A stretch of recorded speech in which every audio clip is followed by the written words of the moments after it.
Welcome dear students. आज analog communication system में हम स्टडी करेंगे comparison of AM, FM and PM। After completing this topic you will be able to compare amplitude modulation, frequency modulation and phase modulation। So basically इस topic को study कर लेने के बाद, understand कर लेने के बाद आपको AM, FM और PM में डिफरेंस बहुत अच्छे से क्लियर हो जाएगा एंड आपको ये समझ में आ जाएगा कि किस टेक्निक को कब यूज करना चाहिए, किसकी क्या इंपॉर्टेंस है। एंड अगर मैं इस टॉपिक की एग्जामिनेशन पॉइंट ऑफ व्यू से इंपॉर्टेंस की बात करूं तो इस टॉपिक से मेनली आप लॉन्ग टाइप के थ्योरिकल टाइप की प्रॉब्लम्स एक्सपेक्ट करते हैं। न्यूमेरिकल टाइप की प्रॉब्लम जनरली इस टॉपिक से नहीं पूछी जाती हैं। प्रॉब्लम शॉर्ट टाइप की भी और ऑब्जेक्टिव टाइप की भी हो सकती है, लेकिन लॉन्ग टाइप की थ्योरिकल प्रॉब्लम आप ज्यादा एक्सपेक्ट कर सकते हैं इस टॉपिक से। एंड अगर मैं इस टॉपिक की प्रैक्टिकल पॉइंट ऑफ व्यू से इंपॉर्टेंस की बात करूं तो देखिए, प्रैक्टिकली ही ये टॉपिक आप पढ़ रहे हैं क्योंकि आपको यहां पर ये जानना है कि प्रैक्टिकली कौन सी सिचुएशन में कौन सी टेक्निक आपको यूज करनी चाहिए। तो प्रैक्टिकली भी ये टॉपिक आपके लिए बहुत ज्यादा इंपॉर्टेंट है। So overall examination point of view से और प्रैक्टिकली दोनों तरफ से हमारे लिए टॉपिक बहुत ज्यादा इंपॉर्टेंट है। सो चलिए टॉपिक को स्टडी करते हैं। सो हमें यहां पर कंपेयर करना है AM को, PM को और FM को। तो जैसा हम जानते ही हैं कि जो आपका PM होता है और FM होता है वो ऑलमोस्ट क्या होता है, सेम होता है।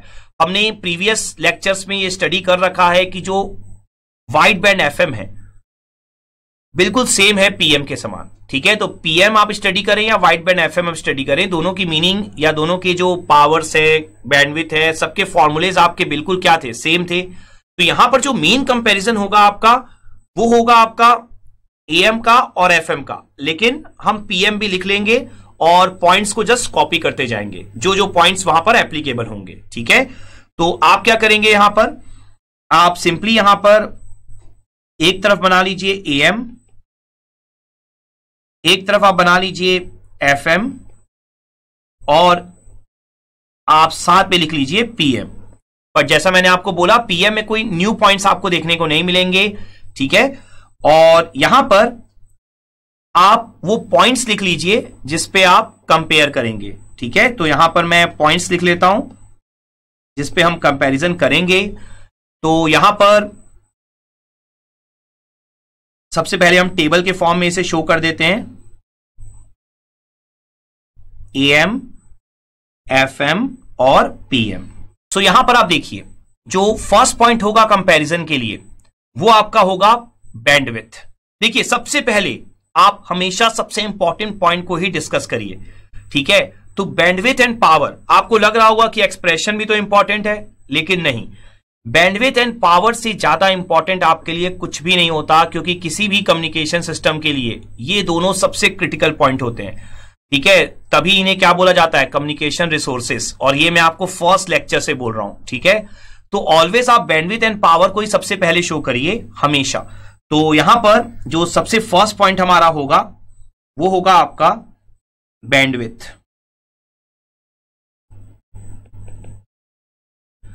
तो यहां पर बैंडविड्थ हमने AM के केस में भी कैलकुलेट किया और FM के केस में भी।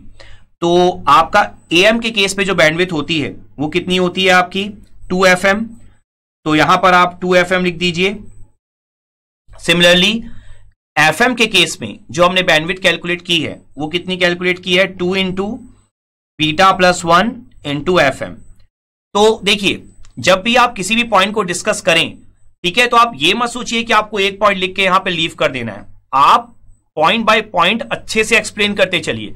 तो आपको पता है कि जो AM है और FM है, तो FM means wide band FM है आपका, और PM के केस पे भी बिल्कुल सेम होती है। तो यहां पर आप बिल्कुल सिमिलर लिख दीजिए। तो यहां पर देखिए, आपको पता है कि जो 2 into beta plus 1 into FM है वो 2FM से तो बहुत बड़ा है, आपको साफ साफ दिखाई दे रहा होगा यहां पर। तो यहां पर आप क्या लिख सकते हैं, बैंडविड्थ जो होती है वो क्या होगी, लो, और यहां पर क्या लिख सकते हैं आप, हाई, और यहां पर भी आप क्या लिख सकते हैं, हाई। ठीक है, और ये सारी ऐसी चीजें जो आप ऑलरेडी स्टडी कर चुके हैं। ठीक है ना, बस आपको एनालाइज करना है बहुत डिटेल में। तो यहां पर एक और इंपॉर्टेंट पॉइंट है, जब भी लॉन्ग टाइप का प्रॉब्लम आएगा तो आप डिफरेंस लिख दीजिए और कुछ इंपॉर्टेंट पॉइंट्स को आप टेबल के नीचे दोबारा से डिस्क्राइब भी कर सकते हैं। लाइक आप 5 to 6 पॉइंट्स जो आपको लगता है कि बहुत इंपॉर्टेंट है, उन पॉइंट्स को आप डिस्क्राइब कर सकते हैं। लाइक जो बैंडविड्थ है, ठीक है, तो बैंडविड्थ आपकी एएम में लेस होती है as compare to FM and PM. फिर जो बैंडविड्थ का फॉर्मूला है एफएम में, वो कार्सन रूल्स से मिलता है। ये इंपॉर्टेंट पॉइंट्स आप डिस्कस कर सकते हैं, ठीक है। वो मैं आपको पीएसए में और डिस्कस करूंगा कि आपको आंसर किस तरीके से लिखना चाहिए।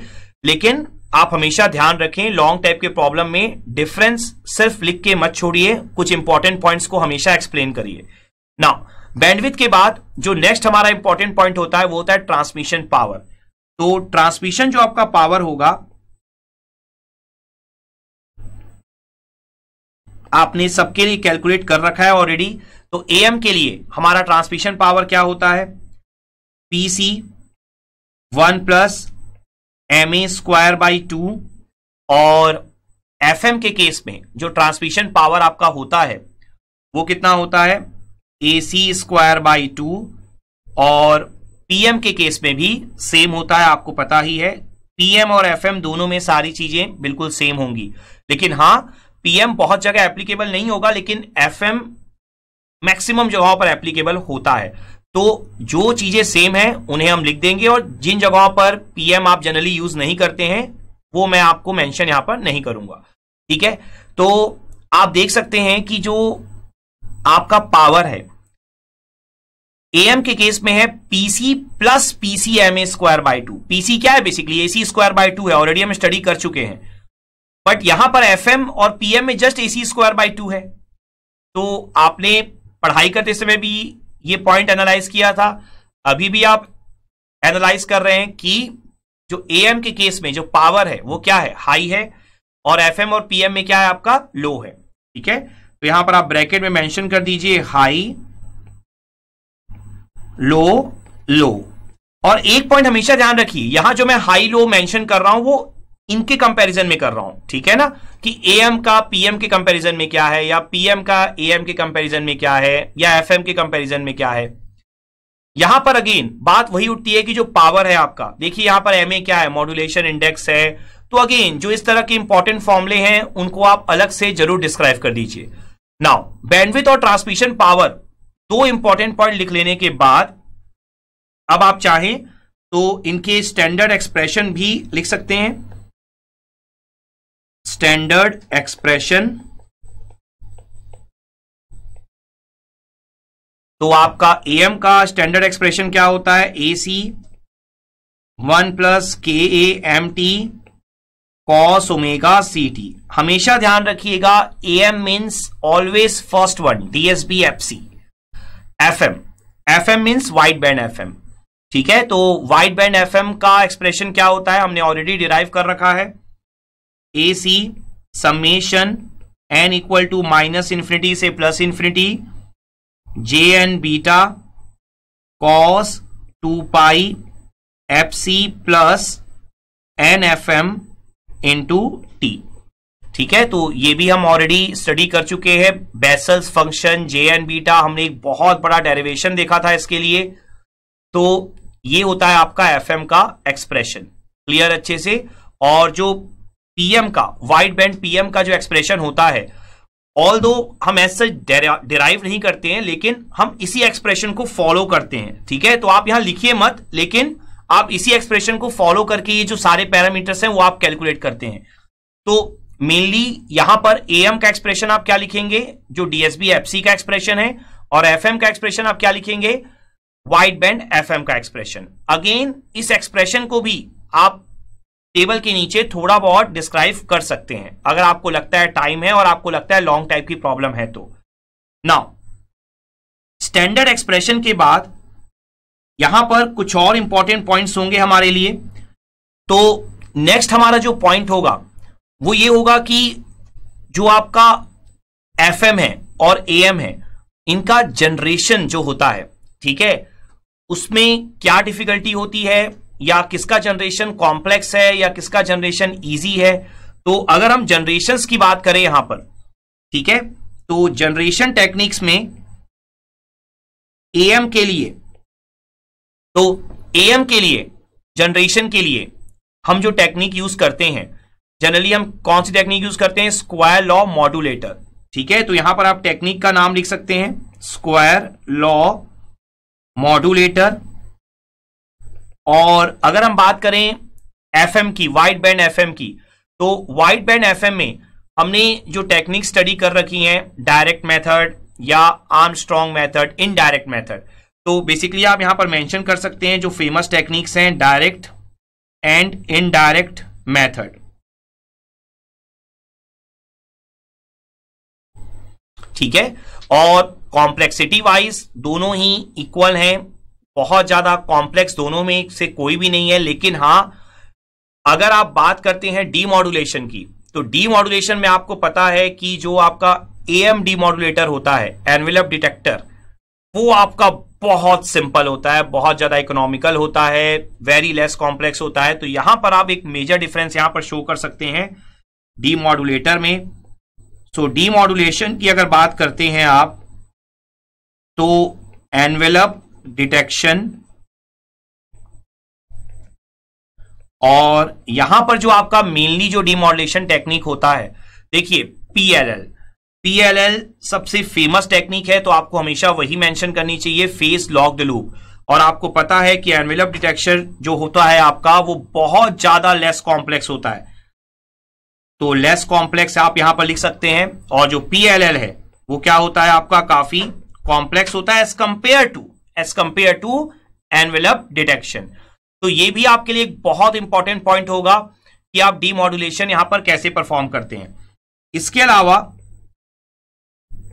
जो एफएम और एएम की अगर हम बात करें, तो अब मैं कुछ प्रैक्टिकल पॉइंट्स भी यहां पर शो कर रहा हूं। तो अगर आप बात करते हैं प्रोपागेशन की, तो प्रोपागेशन कैसे होता है आपका एफएम के केस पे और कैसे होता है आपका एएम के केस पे। तो अगर आप बात करते हैं एएम की, तो एएम में जो आपका प्रोपागेशन होता है वो कैसे होता है, आयनोस्फेरिक प्रोपागेशन। ठीक है, तो यहां पर होता है आयनोस्फेरिक प्रोपागेशन। और अगर आप बात करते हैं एफएम की, तो एफएम में किस तरीके से होता है, ये होता है लाइन ऑफ साइट, तो LOS। यहां पर मैं आपको डिस्क्राइब कर दूंगा अभी कि आयनोस्फेरिक प्रोपागेशन और लाइन ऑफ साइट क्या होता है। ऑल्दो ये आप आगे जाके माइक्रोवेव में स्टडी करते हैं, लेकिन फिर भी एक बेसिक आइडिया हमें होना चाहिए कि आयनोस्फेरिक प्रोपागेशन क्या होता है और लाइन ऑफ साइट प्रोपागेशन क्या होता है। ठीक है, जस्ट वन लाइन में हमें क्लियर होना चाहिए। तो यहां पर प्रोपागेशन में डिफरेंस हम लोगों ने देख लिया। अब अगर बात की जाए फ्रीक्वेंसी रीयूज की, ये भी अगेन आपका माइक्रोवेव से रिलेटेड टॉपिक है, लेकिन हमें ब्रीफ में आइडिया होना चाहिए।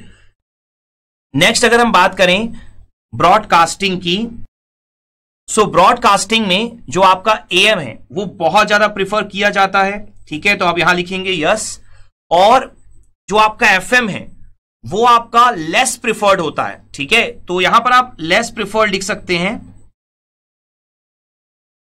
सो जो आपका एफएम होता है वो आपका लेस प्रिफर्ड होता है इन केस ऑफ ब्रॉडकास्टिंग। ठीक है, बट जो आपका एएम होता है वो बहुत ज्यादा बेस्ट टेक्निक मानी जाती है ब्रॉडकास्टिंग के लिए। और इसका रीजन जो है, इसका रीजन है आपका आयनोस्फेरिक प्रोपागेशन और लाइन ऑफ साइट प्रोपागेशन, जो मैं आपको अभी एक एक लाइन में डिस्क्राइब करूंगा।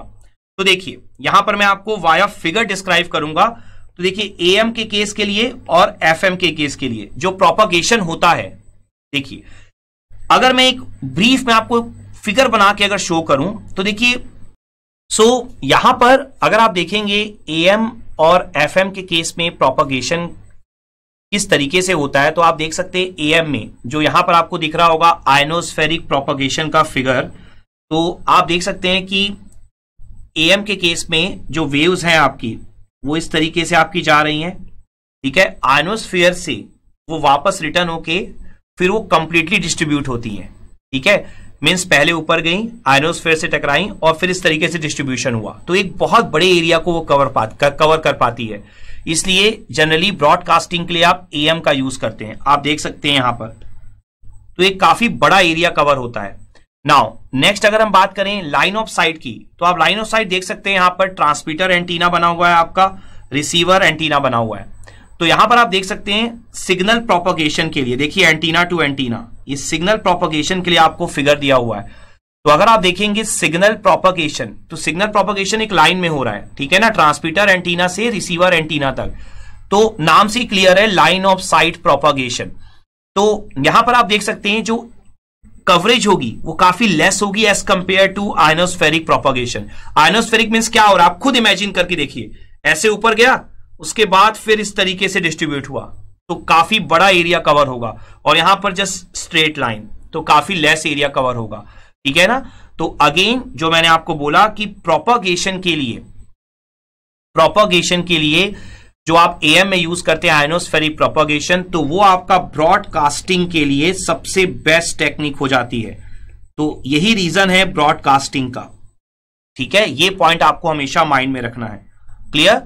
सो ये डिफरेंस होते हैं आपके इन केस ऑफ एएम और एफएम में। जैसा मैंने आपको पहले ही बताया कि पीएम बिल्कुल सेम होता है एफएम के, तो इसमें आपको कुछ मेजर डिफरेंसेस देखने को नहीं मिलते हैं, लेकिन एएम और एफएम में मेजर डिफरेंसेस जो मैंने अभी डिस्कस किए हैं वो आपको एग्जाम में राइट करने हैं। और साथ ही साथ जो हमने डिफरेंसेस देखे हैं, आप चाहें तो एक एक डिफरेंस को एक्सप्लेन भी कर सकते हैं, क्योंकि सारे पॉइंट्स हम एक्सप्लेन कर चुके हैं ऑलरेडी प्रीवियस लेक्चर्स में। क्लियर? सो आई होप आपको ये डिफरेंसेस जो है, कंपैरिजन है, वो टॉपिक बहुत अच्छे से क्लियर हो गया होगा। एंड आई होप ये जो लर्निंग आउटकम है, compare amplitude modulation, frequency modulation and face modulation, आपने बहुत अच्छे से यहां पर अचीव कर लिया होगा। Now let's have a quick knowledge check.